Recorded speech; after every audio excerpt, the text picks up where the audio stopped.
right. Hello, everyone. My name is Michael Harris. Thank you for joining us today at the TLGS, or Transforming Libraries for Graduate Students webinar series.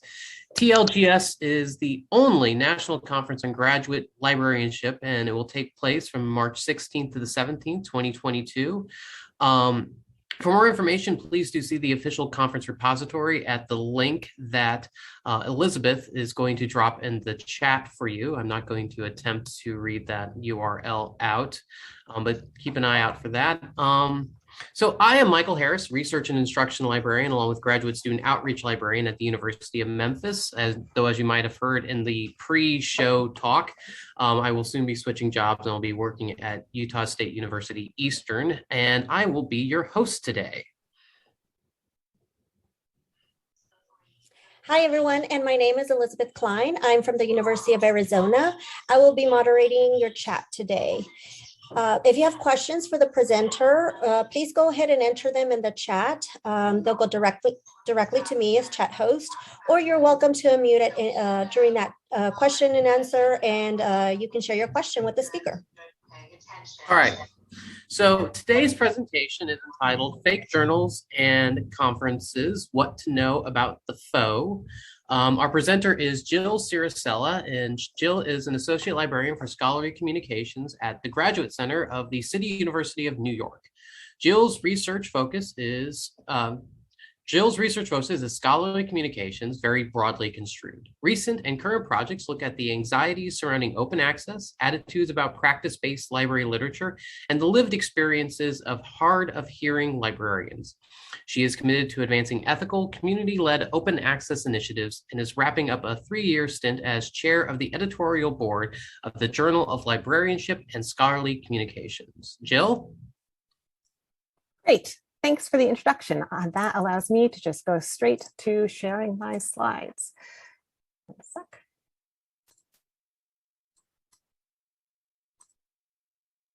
Okay, so yes, today's presentation is, it's sort of like a play within a play. It's a presentation within a presentation. Where I am presenting to you about a presentation I do for graduate students at my institution, the CUNY Graduate Center.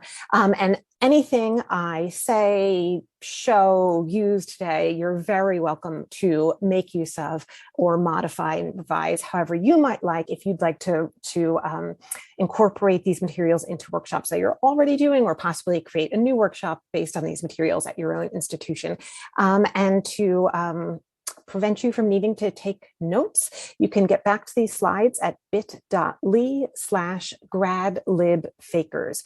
And there will be other links at the end of the slideshow that will take you to the handouts that I give to students and a couple of articles that I share with students as well.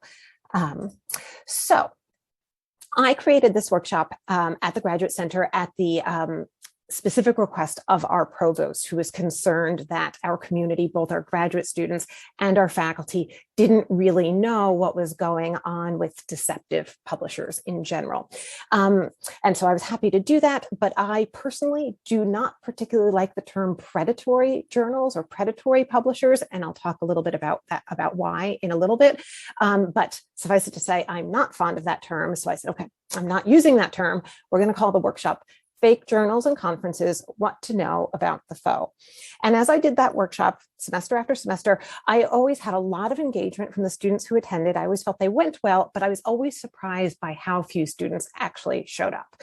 So this year I decided, okay, fine, I'll use the word that they're expecting me to use and renamed the workshop Predatory Journals and Conferences, What to Know About the Faux. And I put predatory in quotation marks to distance myself from that term and to sort of signal that that is a term that's contested or we'll talk about a little bit. And then I also have the alternative subtitle of You Already Know More Than You Realize, because I want students to feel empowered that they already have the knowledge that they need in order to suss out journals, conferences, publishers that they should not deal with or would rather not deal with.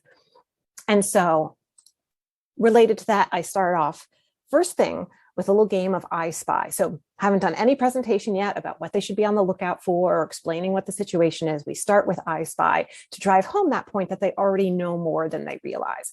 And so I put up on the screen an email that I've gotten from a sketchy publisher, and we play I Spy. I invite them to call out things about the email that seems strange to them. Anything from the subject line to the dear professor without using my name, to the closing line, await your response. That is the closing sentence is a little off.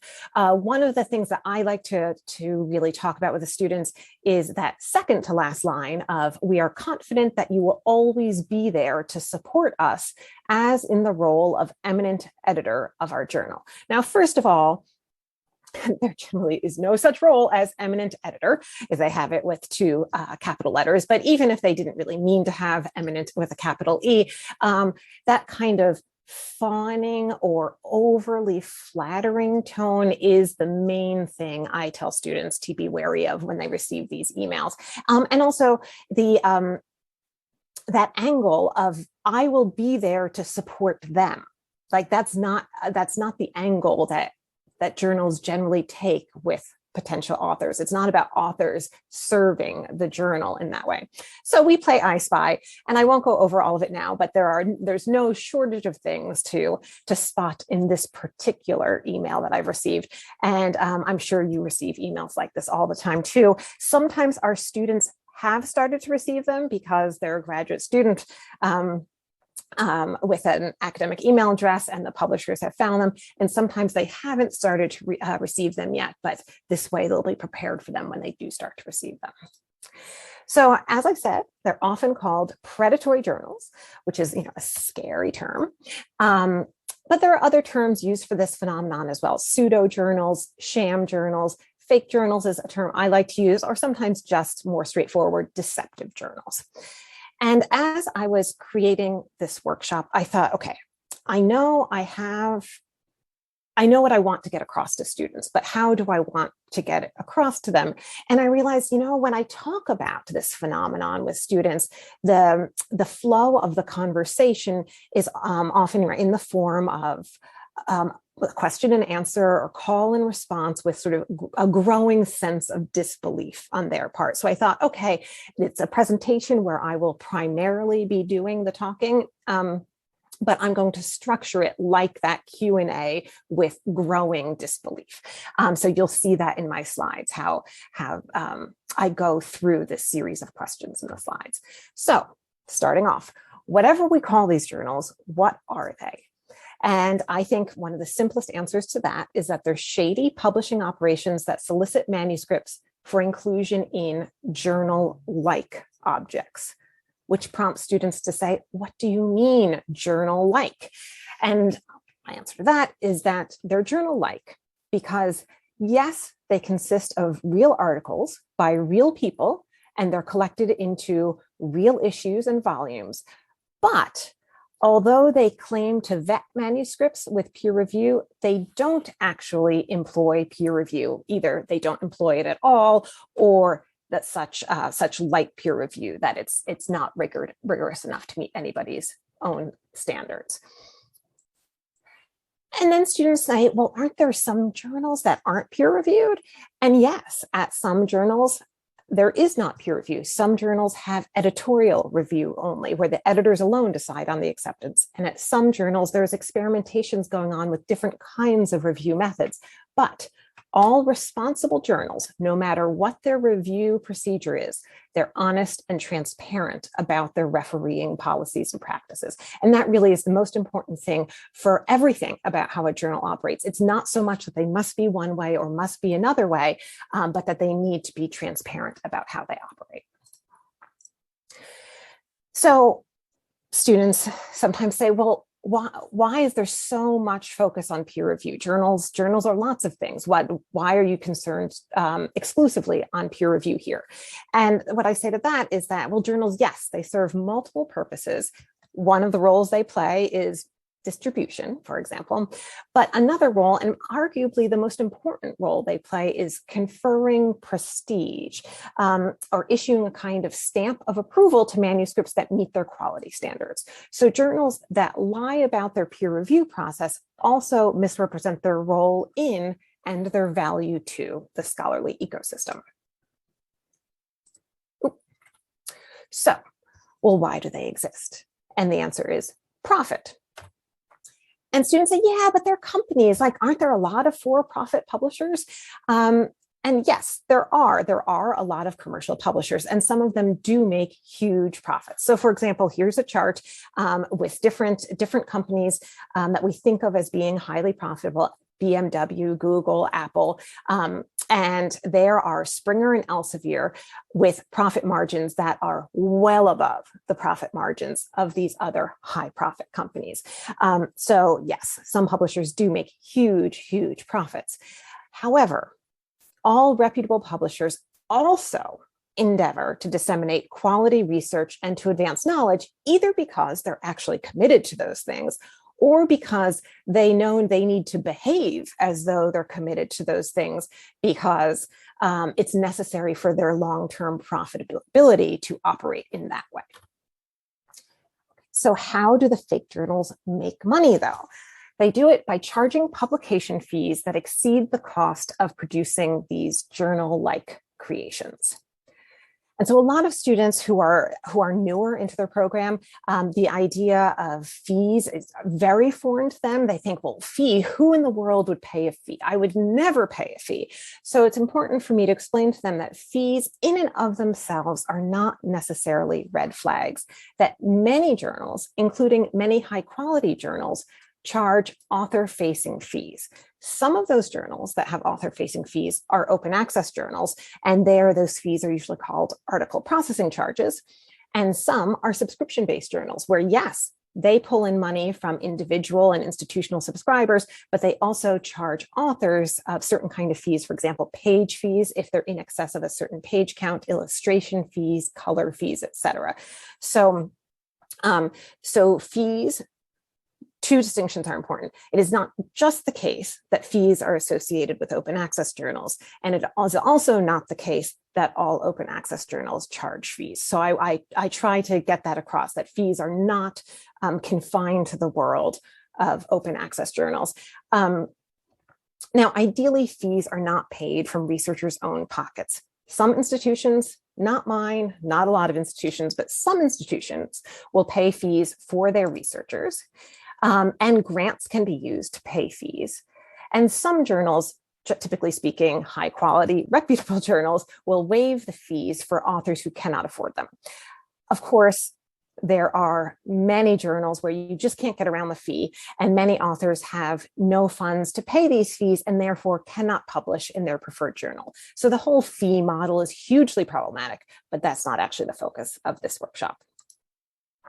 So I often continue to get like some pushback from students that these fees continue to sound really sketchy. Aren't they tantamount to vanity publishing? And so it's important to make clear that at reputable and honest journals that have fees, the payment or the prospect of the payment of the article processing charge has no bearing whatsoever on whether an article is accepted. But at fake journals, the payment of the fee is one and the same as acceptance. And so you might be wondering, okay, how minimal can the peer review actually get? And the answer is extremely minimal, indeed, non-existent. So there were these two researchers from NYU who were fed up with receiving emails from this specific journal, International Journal of Advanced Computer Technology. They were getting spammed by them. And so they created this manuscript, and it is called Get Me Off Your Fucking Mailing List. And every single sentence in every single paragraph is get me off your fucking mailing list. And there are even some nice little charts in the paper illustrating get me off your fucking mailing list. They submitted it to the journal. The journal came back to them telling them that they were pleased to report that the article had been accepted and that this imaginary peer reviewer they had sent it to called it, quote, Excellent. So needless to say, they did not pay the publication fee. So it did not actually get published, but this just goes to demonstrate that this is not a matter of somebody reviewing something they're not really qualified to review, or a reviewer overlooking something because they weren't taking it seriously. This really is no reviewer, nobody looking at the submission. Okay, so why would anyone publish in these journals? So in all honesty, some authors know what's up and they publish there anyway. They might not know exactly how deceptive the journal is, but they might be fully aware that it's an extremely low quality journal and publish there anyway due to the fact that maybe they've been rejected from other journals, or they might be at a job where there's annual reappointments, and so they're under pressure to publish quickly and or voluminously by a certain date. So they might think that it's in their best interest. It often is not in their best interest, but some authors might sort of rationalize and think that it's in their best interest to do this. But many authors do not know what's up, and they're duped into publishing there because they don't know what to expect from an email from a publisher. So don't be fooled. With a little due diligence and thoughtful evaluation, you can suss out fake and questionable journals. So those of you who are here today have probably heard about Beall's List, but also a lot of our graduate students have heard about Beall's List as well, because they hear about it from their faculty who still talk about it sometimes. So I say you might have heard of Beall's List, but it was highly problematic. It was a list of journals that he deemed probably or potentially predatory, but the list reflected his biases and conflated lower quality and amateurish with predatory. That list is gone now, but any attempt to try to create a comprehensive list of fake journals would be similarly problematic. So I always encourage students to forget lists.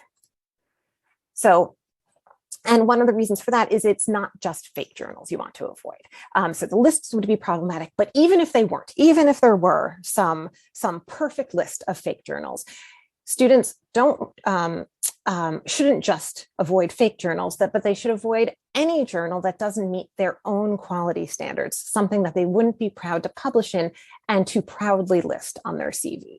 So I always tell students that they owe it to themselves and their career to evaluate any journal you're thinking of publishing in, and then also to evaluate the journals you read so that you're reading and citing with thoughtfulness as well. And often students kind of groan when I tell them that there is no list. But I like lists. Lists make things easy. So I backtrack and say, actually, there are some lists that can help. But instead of being lists of journals or publishers to avoid, let's focus on the lists of vetted journals and the lists of journal traits to consider so that you can do your own evaluation. So first, I introduced them to the Directory of Open Access Journals, which is now over 17,000 journals large. And I make clear that it is not necessarily the case that every journal in there is of super high quality and has super duper rigorous peer review. What they are vetted for by DOAJ is they're vetted for transparency and quality control. And so if something is included in DOAJ, that's a pretty good sign that they're clear about what they do and that what they do is up to best practices in many respects. And because we were talking about fees and that people often conflate open access and fee charging, well over half the journals in DOAJ do not charge article processing charges or author-facing fees. So it's important to drive that home too, that there are many, many, many open access journals out there in which no money exchanges hands. Okay, and then the other list I like to introduce them to is Think, Check, Submit, which is my favorite site to help people evaluate journals, open access journals, and subscription-based journals. So some of the red flags that I think help you get the most bang for your buck is, right, email solicitations, especially those fawning or flattering ones. Also, something I've noticed more recently are fake reminders or follow-up emails where I'll receive an email pretending to be following up on a previous thread with me, even though I have had no previous communications with them. They're hoping to like catch me on an off day or make me think I'm not remembering something. Also, editors with Gmail or Yahoo addresses, that's, it's not a sure sign that a publisher is deceptive, but for the most part, you will be seeing editors who are either emailing from publisher email addresses or academic institution email addresses. Also, claims of super fast peer review. Experiments go on with peer review, and some journals can get peer review down to about a month. But when there are claims of peer review in 24 hours or 48 hours or a week, they're always a lie. It just means peer review is not happening. Also, if there's a lack of transparency about fees, if you kind of get the sense that there are some fees, but you can't tell what they are, if you feel like they're trying to get you to submit without being able to understand what their fee structure is, that's a problem. Also, if there are inconsistencies, for example, about geographic location. So if a journal says it's the American Journal of such and such, you certainly want to see that that journal is based in the United States. Or if it's the Canadian Journal of such and such, then it should be based in Canada.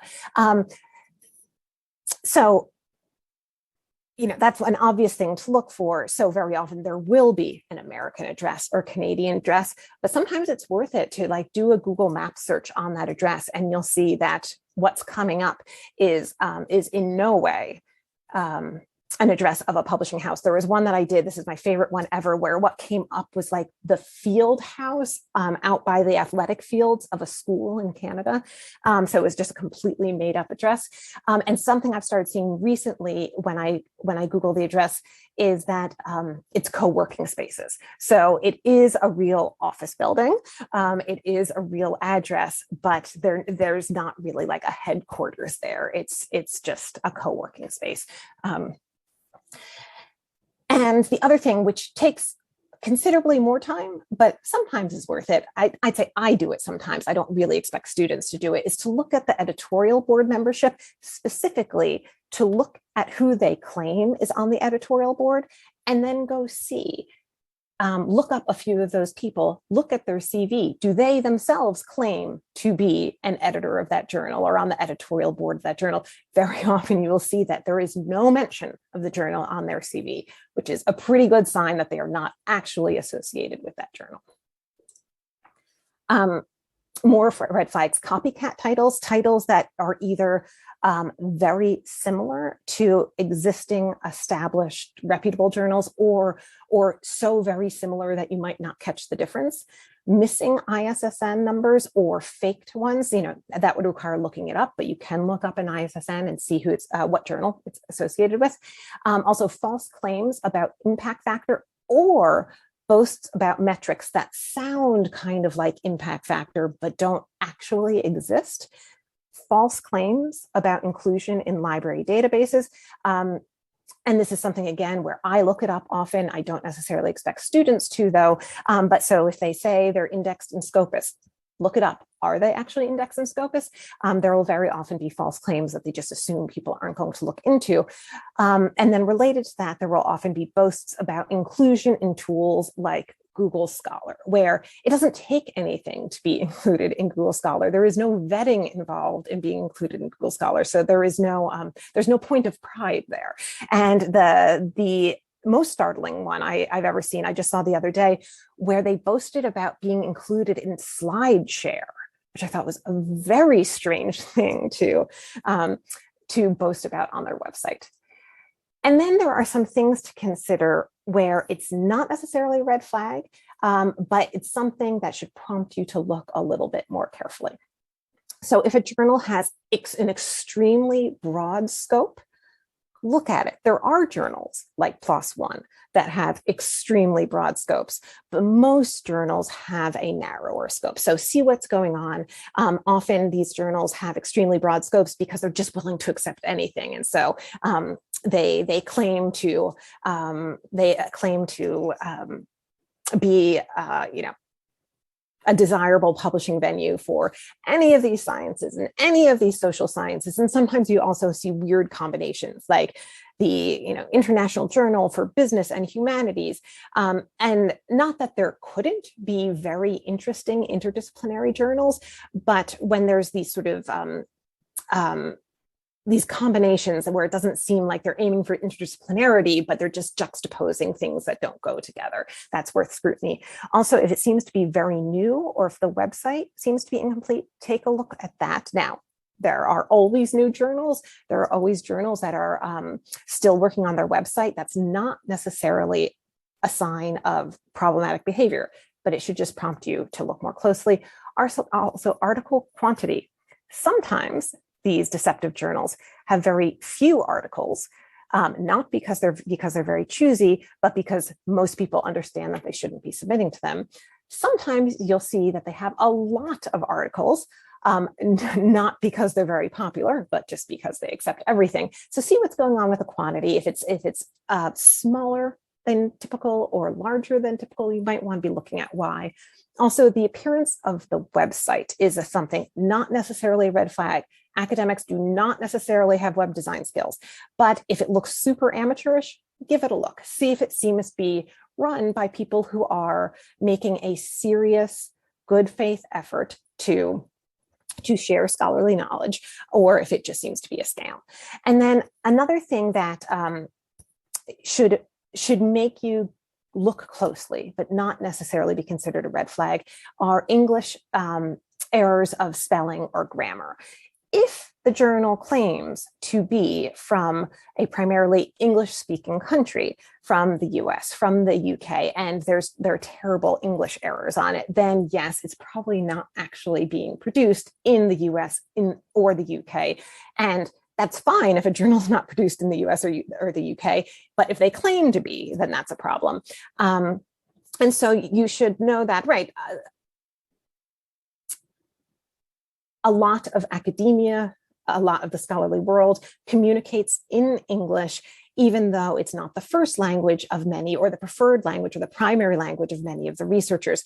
And there are, reasons for that, endeavoring to be part of the global conversation, et cetera. So the fact that people whose first language or primary language is not English make some errors, that is not a problem, right? It's only a problem, again, if there seem to be claims. They're trying to tell the story of being an American journal, a British journal, an Australian journal, etc.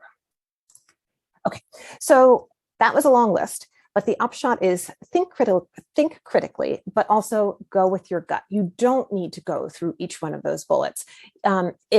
If you notice one thing that seems off, that might be enough for you to say, forget this journal. I'm not gonna submit to them. I'm not gonna read their articles, or you might want to go through a few more, but you certainly don't need to go through the full list. And I mentioned before that you can go through a nice step-by-step list at Think, Check, Submit, but just as there are fake journals, there are also fake conferences. And in the interest of time, I'm not really going to go into that, but I'll just say that there's an analog to Think, Check, Submit called Think, Check, Attend. And you'll see down at the bottom, I say, see article link on slide 40. There's a nice article about deceptive, fraudulent conferences that I always share with students. And I encourage you to read that as well, because it's really interesting. And similarly, because many of our students will be writing dissertations that they might want to turn into books, I think it's important to tell them about fake book publishers too. So there are scam book publishers who keep tabs on who has recently graduated with a PhD. And so they will send these emails to those who have recently graduated, offering to publish their dissertation as a book. And so I encourage students to beware of any book publishers you haven't heard of. And also any publishers that don't obviously have an extensive review and revision process. Because publishing with a book mill, it's not just that it would hurt your reputation academically, but it would also hurt your chances of later publishing with a reputable press. Because if you have signed over your copyright to this fake book publisher, then you cannot you no longer have the rights to make a deal with a reputable publisher. And so there's also on slide 40, a link to an article about these scam book publishers. It's an article from Slate where somebody submitted his thesis purposefully. He knew it was going to be a scam. And so he did it to see what went on. And so it's a very interesting expose of that sketchy world. Okay, so I mentioned before that I personally do not like the word predatory when talking about these fake, deceptive, fraudulent publishers. And so now I just want to say a few words about why. So I encourage students to consider the following situation. So the overall situation, the funding of research is that, for the most part, university money, which consists of taxpayer money, tuition money, et cetera, that combined with grant money is what pays researchers to do research and report on the results in articles. And then those researchers give away their articles and the copyright to their articles to publishers for free, and other researchers peer review for free. And then the publishers rake in and keep all of the revenue that they bring in. And as we saw earlier, those profit margins can be very, very high indeed. And then at the end of the day, many students and researchers, including the very researchers who authored the article, cannot get access to the articles they need. And libraries, even the wealthiest libraries, cannot afford to subscribe to all of the journals. So that is, the current state of affairs in scholarly publishing. And here again is this profit chart that I shared before. And so I encourage students to really think about who are the real predators. And I would argue that the publishers that have a much more problematic effect on the world of research dissemination are these commercial, often publicly traded publishers that are seeking to extract as much money out of individuals and nonprofit institutions as they can because of the ways in which they are monopolies, because each journal is only published by one publisher. So at the end of the workshop, I say, okay, now that we've gone through all of that, let's play I Spy again. And I have an activity where I give students a list of journal titles, and I share that list. I think it's the next slide, actually, links to the handout I give them. A list of journal titles, some of which are problematic and some of which are completely legitimate, but may or may not have a very good website, may or may not. I'm trying to think of ones I have on the list. Right, may or may not be intended for students rather than graduated researchers. So a mixed list, and I asked them to pick a few titles that interest them, and we will go through and investigate it. And so then I put the journal website on the projector, or if I'm teaching over Zoom, share it on my screen, and together we play I Spy, looking for elements or claims that either create doubt or inspire confidence about the journal we're looking at. And so depending on time, we look at 2 or 3 journals in this way, and be fun to do it all together, but we only have an hour. So I'm actually not going to spend time having us do this exercise right now. But here are the 4 items that I always share with students, or in recent years, share with students. I'm sure there will be new articles that I'll use to replace these older articles at some point. So there's a handout that basically summarizes the slides, a handout called When is a Journal Not Really a Journal? And it's just a 1-pager that I think is good for them to have, handy on their desktops or bulletin boards or whatever. And also the handout for I Spy a Fake Journal with that list of a mixed bag of journals. And then the article about selling a thesis to a scammy publisher, and then the article about the fake conferences. So I share all of those. And that is the end of the presentation I give to the students, and also the end of the presentation I'm giving to you today. So just as a reminder, you can get to these slides at bit.ly/gradlibfakers.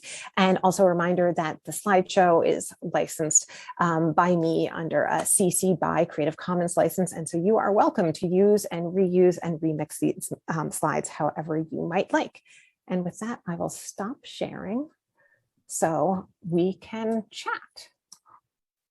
Excellent. And I do apologize. I had some connection issues, but I did request additional questions. I'm going to give you the first question, Jill. Okay. The first question, and it's categorized in helping users post-mortem. I love this question. Help, what do I do now? And this is received from a student, faculty, asking the librarian for assistance after they have already submitted.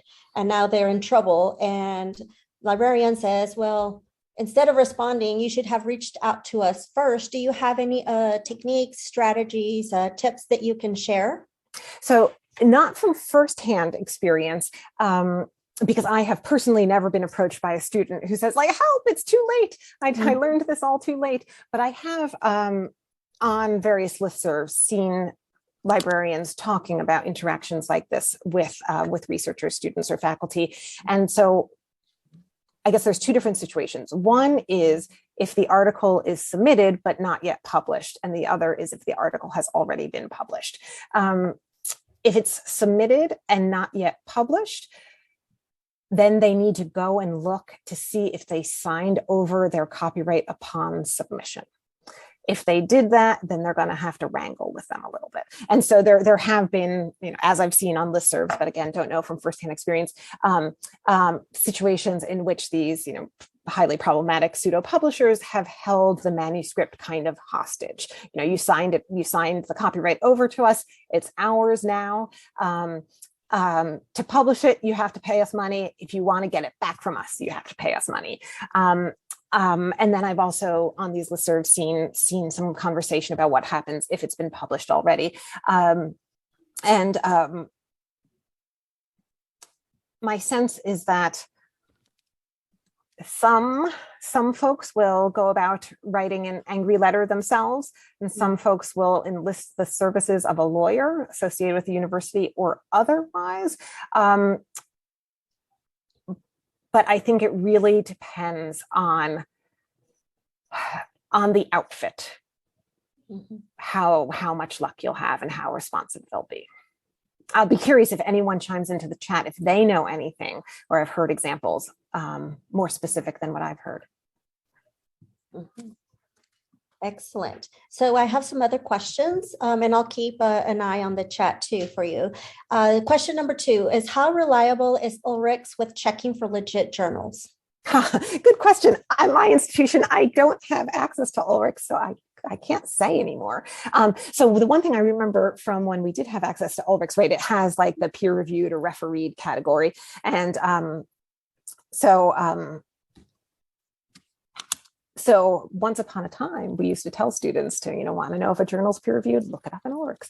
But I don't know how Ulrich gets that data, if they just take publishers' word for it, or if they verify in some way.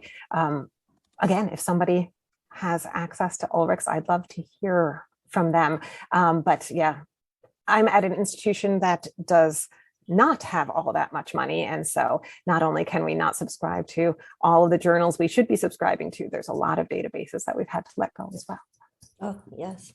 Yes, we all find ourselves in that same situation, unfortunately. Yes. Yeah, right. So another question, this has to do you ever have administrators in your sessions? Those who need to assess candidates for example, for jobs, tenure, promotion, merit, etc. Those kinds of opportunities often with lists of publications in multiple or unfamiliar journals. Administrators don't have the time to individually assess each of these journals, especially for multiple candidates. So the participant is hoping that maybe you have some strategies of how to address that. So I have had faculty come to the sessions. I have never had administrators come to the sessions, and that might be because shortly after they asked me to come up with this workshop, they invited me to the meeting where all of the chairs of the departments and the deans are to present directly to them there. So I was able to get like most of them in one fell swoop. And where in fact at that meeting, the president came, he's no longer the president, but he came up to me afterwards. And he said like, oh, I think I forwarded one of these emails to one of my students. And because, right, the faculty, they might see it and think, well, I'm not going to publish there. I've got my usual places I go, but they might not be looking closely enough, even though they totally have the skills to figure out that it's scammy. They're just not looking close enough. And so they, in a rush, they're like, oh, I'll just forward this to my proteges, and unwittingly pass it on. And then the students, thinking that they're getting deeply informed advice, risk paying attention to that.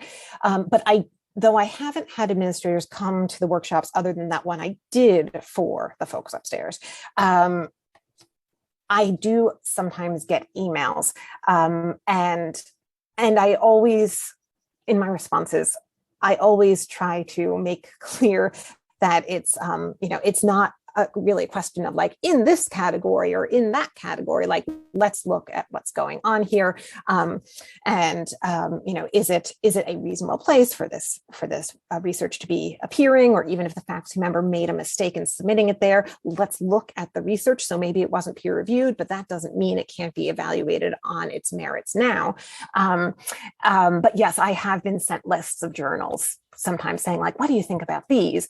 And I didn't want to probe too closely, but there was once a math faculty member who it was clearly had been charged with, or was taking it upon herself to look at the publications of everyone who had gone through tenure recently.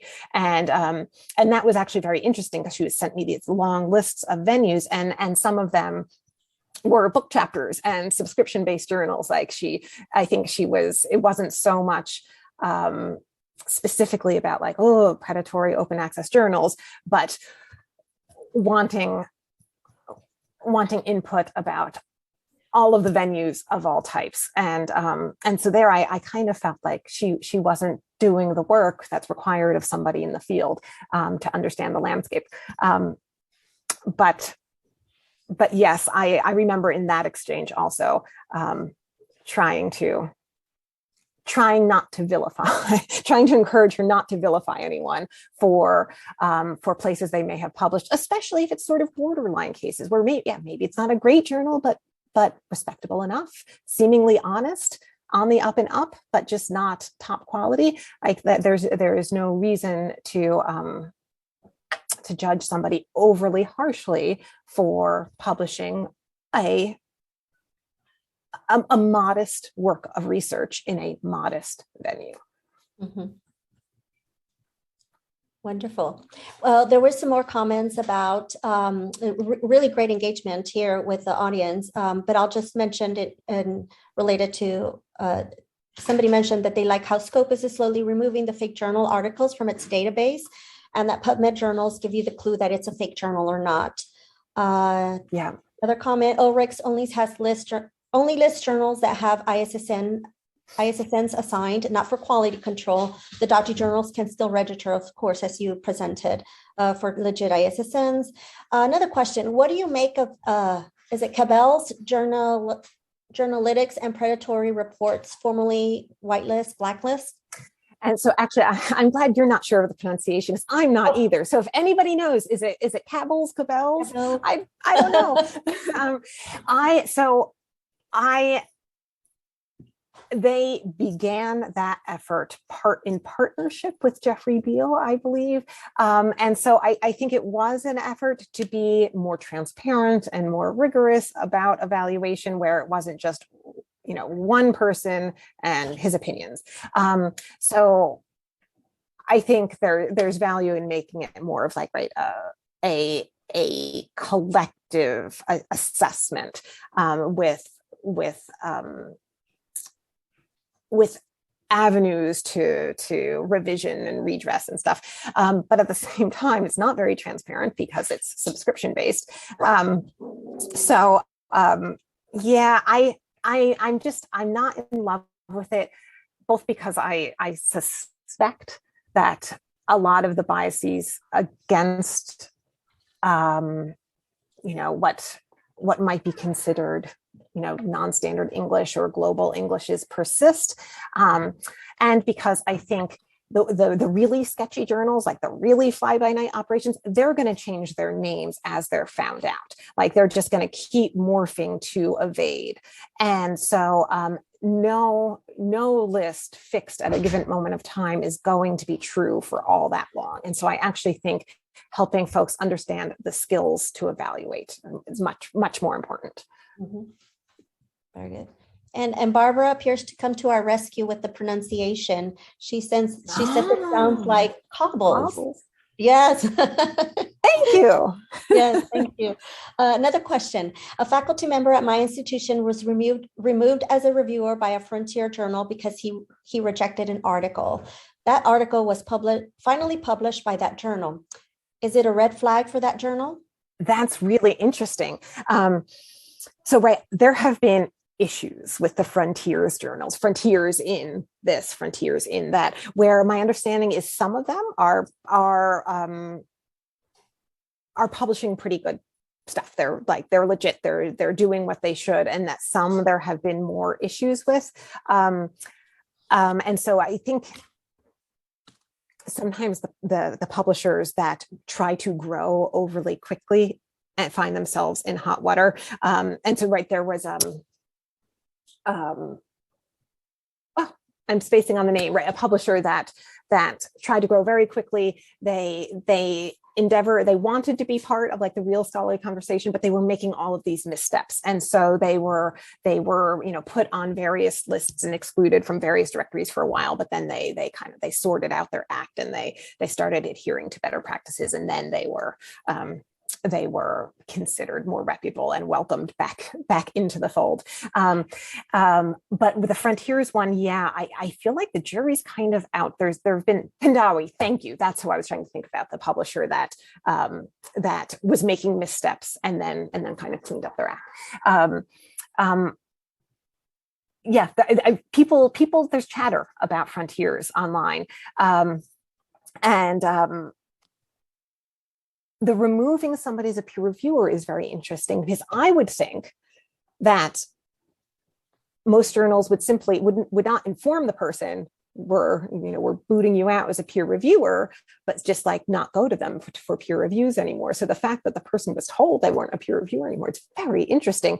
Or I also wonder what it could have been, a failure of communication wherein they maybe sent it to a third person for an additional review, and it was accepted even though this person had recommended reject. And so in that particular assessment, this person's opinion didn't weigh in very heavily. But that's being an apologist. I not knowing the situation, it's hard to know. But yes, I think the flat out telling somebody we're not going to use you as a peer reviewer anymore is suspicious.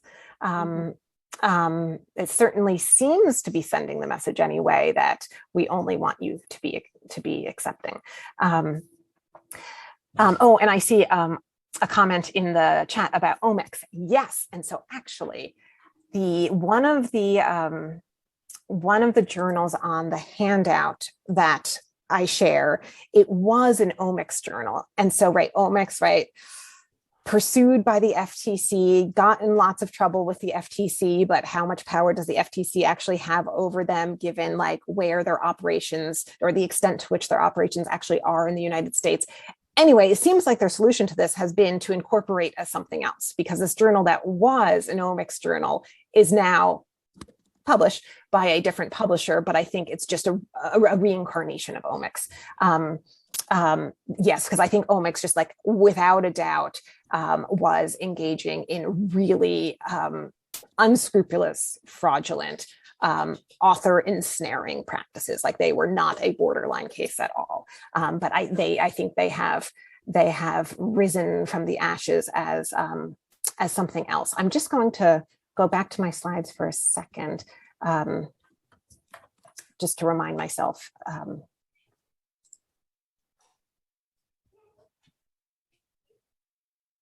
Oh, yes, it's Hilarious Publisher. I think, I could be wrong.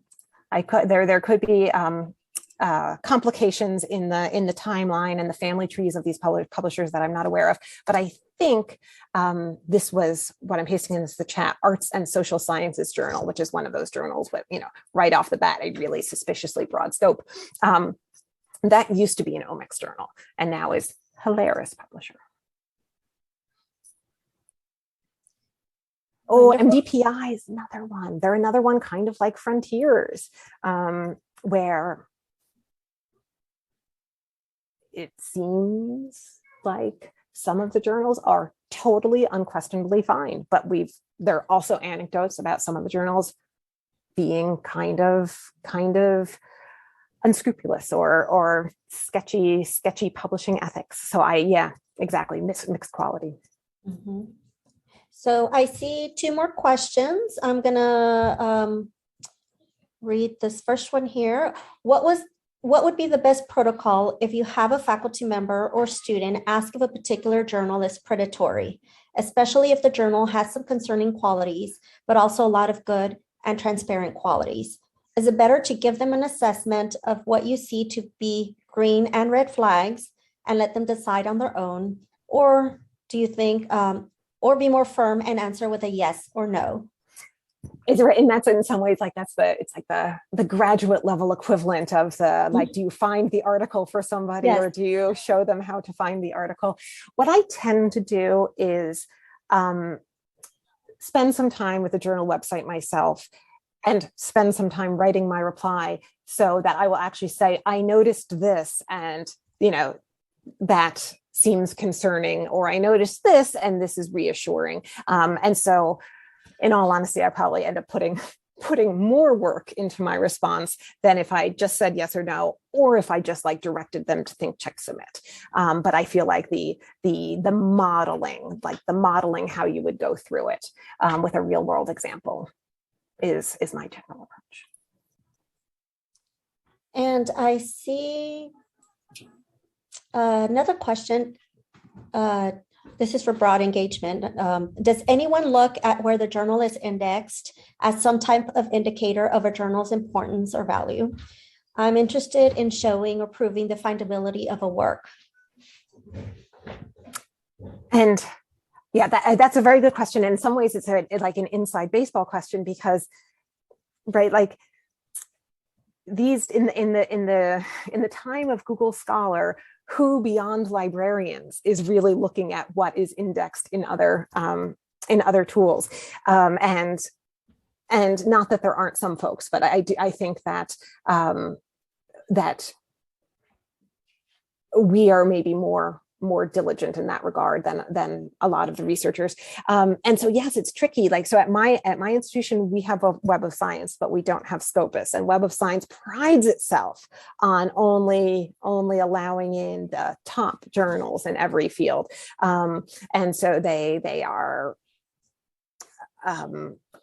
apparently, right, quite rigorous in their review of journals for potential inclusion. And, and then once they decide to include it, they include it, nose to tail forever. And Scopus prides itself on being a really big index, like they're competitors to each other, but their angles are different, like the super curated one versus the super broad one. And Scopus has gotten into trouble sometimes, therefore. And so Web of Science, not being included in Web of Science is no kind of strike against a journal, because lots of journals aren't included in Web of Science, but being included in Scopus is not a total guarantee that it's on the up and up, because sometimes Scopus has been overly liberal in their attempt to include as much as possible. But I do think that the subject indexes are interesting places to look, where they are endeavoring to be quite comprehensive, or sometimes as comprehensive as possible in a given field. And so are the tools for that field, including this journal, supposedly in this field?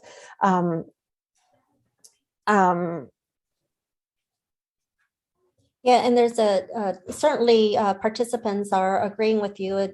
Different comments have noted earlier was that Ulrich's record is great for showing if they're in an index abstracted. Wendy also commented that she does, I find Ulrich's quite hard to use if you're looking for in an area versus searching specifically for an untitled. She comments, she recommends it to students, but there is a real learning curve. So learning curve, but opportunities for us to be able to educate our users.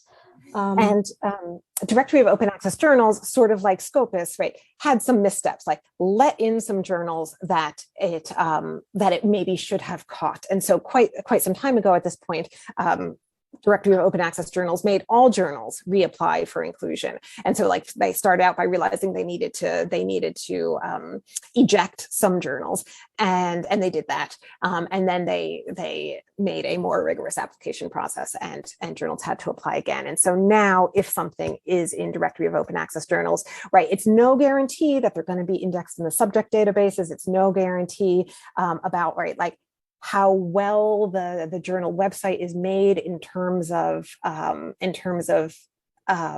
search engine optimization and findability on Google, but it is a guarantee that it's striving towards good practices anyway. Mm-hmm. Wonderful. I don't see any more questions. I do see a lot of great kudos for the presentation. There was a comment. I like the words fake, problematic, instead of predatory, similar to your take before. Participant said that she had trouble figuring out what predatory really meant. So appreciated your presentation and sharing your thought, your process in that. Yes, I'm not seeing any more. So any last comments, Jill, or otherwise to Michael? I don't think so, but if anyone wants to reach out to me, they're welcome to. And again, you can do whatever you want with the slides, and then the slides also link to the other handouts that I made, which you can do anything you want with. No need to ask me for permission if you want to remix it in some way. All right. Well, if there's no other comments, I'll go ahead and sort of close things up. So thank you so much for joining us today. If you, as Jill just said, if you do have any questions or comments for her, you can reach for her directly. Her email address will be posted in the chat by Elizabeth here shortly. And we do hope to see you at the TLGS conference in March. There are also some comments in the chat, and I'll just repeat it again. After processing, the session will be posted on the TLGS YouTube page at the link that we posted in the chat earlier. You can also find it by just searching TLGS libraries on YouTube. One final thing that we would ask before you, or as you leave, if you just drop in the chat, just saying where you found out about today's webinar, what part, like what listserv, what email, however you found out about it, please just let us know. We like to know where we are reaching people. So with that, I will say thank you for joining us and have a wonderful rest of Thursday. Bye.